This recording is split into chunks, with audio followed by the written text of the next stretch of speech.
Welcome back, welcome back, welcome back. Magician is back.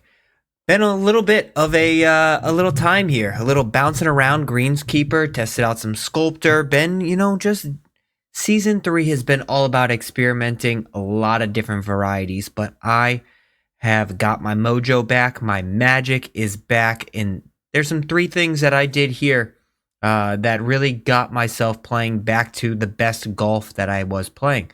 So let's dive on in. Let's figure it all out and tell you guys exactly what I did to get my magic back.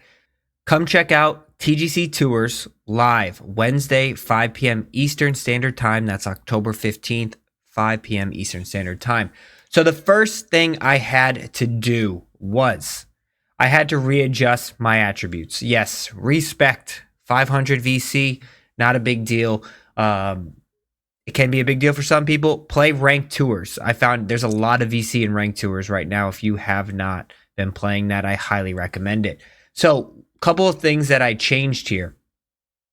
I've increased my contact, my shaping, my rhythm, and my putting. A complete revamp here of my entire respec of my Magician.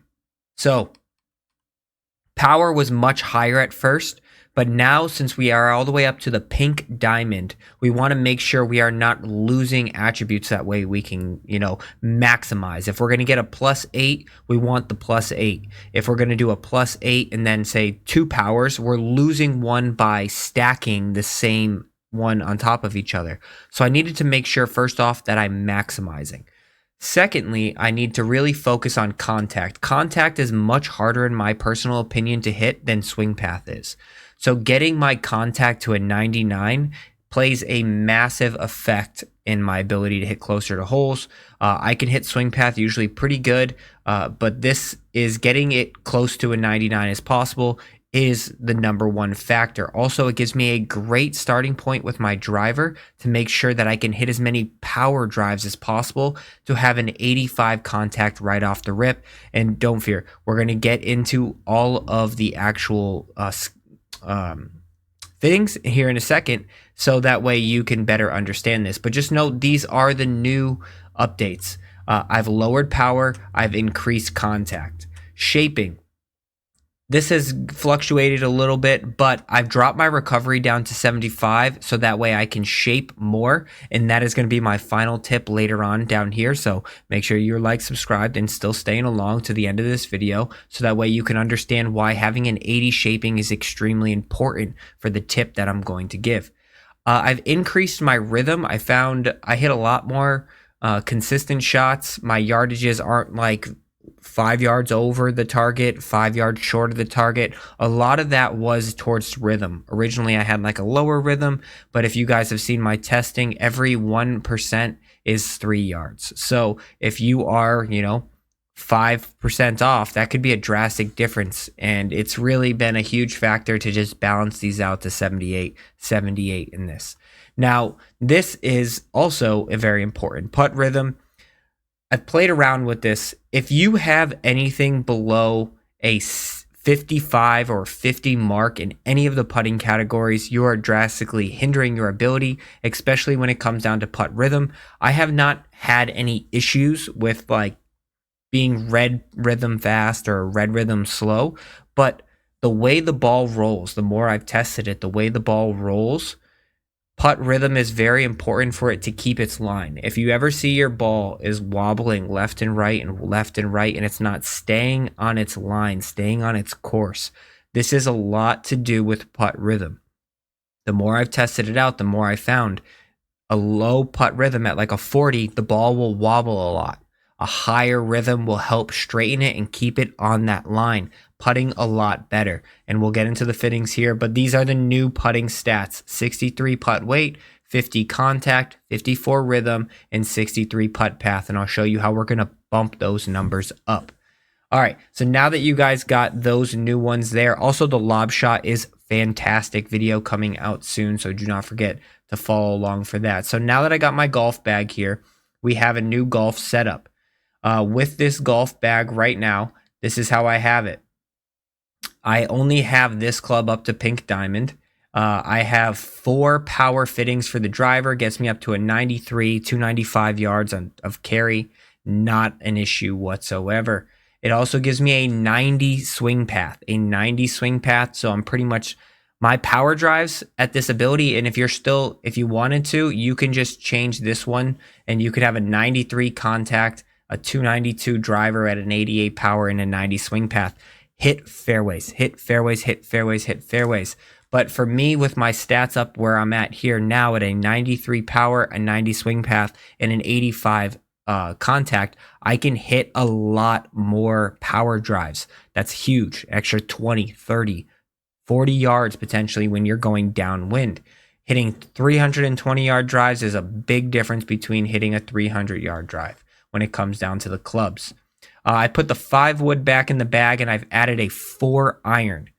This is very important to me because it's a much sweeter spot for my golf clubs and how it all sets out. The 5 wood is a beautiful bridge between the 3 wood and the 4 iron. You can even switch this down to a 7 wood if you wanted to. But I found getting to those longer par 5s, you can hit the 5 wood and then hit a choked 5 wood. Gets you that 225 range that you're really looking for. So it gives you that sweet spot that you're really needing to bridge the gap there. That's why the 5 wood is in the bag, not the 7 wood. All right, when it comes down to these fittings, like I said, we're trying to maximize. And just remember, I'm only on diamond right now. I'm not on pink diamond. Once I get to pink diamond, all of these attributes, my power will go to 77, my swing path will go to 96, and my contact will go to 99. I do see a difference between 99 and 95. It's not major, but it's enough to get me wanting to get to a 99. So this is how I have it set up. 1 power, so we're maximizing a power. 2 contact, 2 swing path. Like I said, 76 power gets up to a 77, 95 swing path, 99 contact. That is super important for me because, and it could be just a personal thing. If you're someone who struggles with swing path more, then do it for swing path. I think it's much harder to hit contact at this correction than it is to hit swing path. Same thing goes with the wedges. And then when it comes down to the putter, we want to maximize. So we want +7 or +8 for every single category here. So we're getting +7 on all. I have 1 fitting of each on all of them. And that's why the respec is how I respect here. 70 putt weight, 61 rhythm, 57 contact, 70 path. 57 contact is the one you want to, because all you have to do is push straight towards the target. It's the easiest one to hit. If you are struggling with any sort of putt rhythm, I would recommend getting rid of that putt contact and adding an additional putt weight. You at a 70 putt weight, you can overswing and underswing. So just be very careful with that. It gives you a little bit of more of a danger zone. I'm getting more used to it. Underswinging on certain things, understanding when to pick my battles. So that is something just to keep in mind of. So that's the setup. Those are the massive changes. This setup has drastically got my magic back. Now I want to talk to you about the tip, the swing tip that I've been doing to help, combat all of it. All right, so we're on the driving range here. The big tip, and it's a tip that I've given a long time ago, and it's kind of something that I've gone away from. I've wanted to just be a consistent drawer of the golf ball, where I was trying to get my meter straight this way. So you can see on the right side, you can kind of see I have a straight meter from 7 o'clock to about 1 o'clock.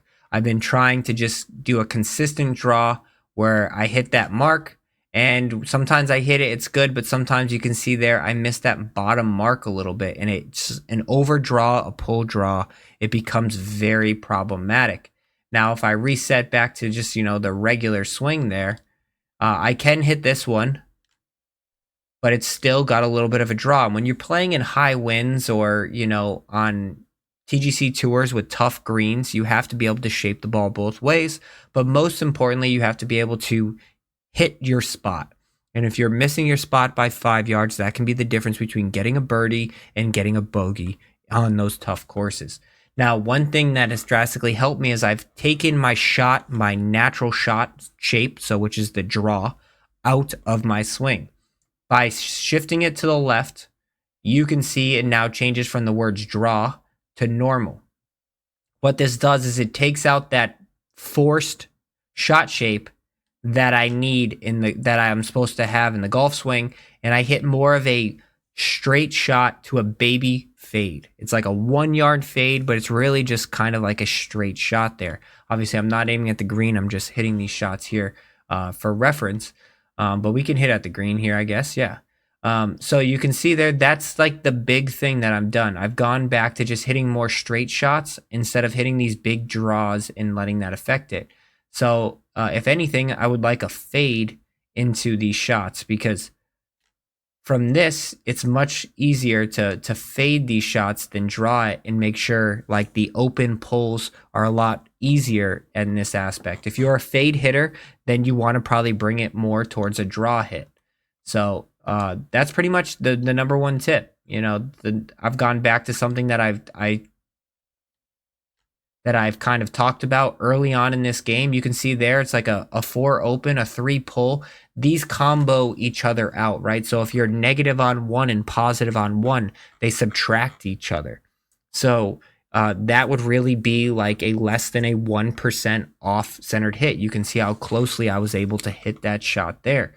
Now, that's why it works out very nicely for me, because I can hit these just straight shots a lot more consistently. If they have any sort of movement, it's only like 1 yard or 2 yards. It's not a drastic 5 yard draw or a 5 yard fade. It's just kind of narrowing the dispersion down. And this has drastically dropped a lot of my scores down. And I'm back to where I was at the beginning of this game. So Respec, little tip, don't forget to like and subscribe. We'll see you guys 5 p.m. Eastern Standard, October 15th, Wednesday. If you want to check it out, whether it's legit or not legit, come see TGC Tours chat. Catch you in another one.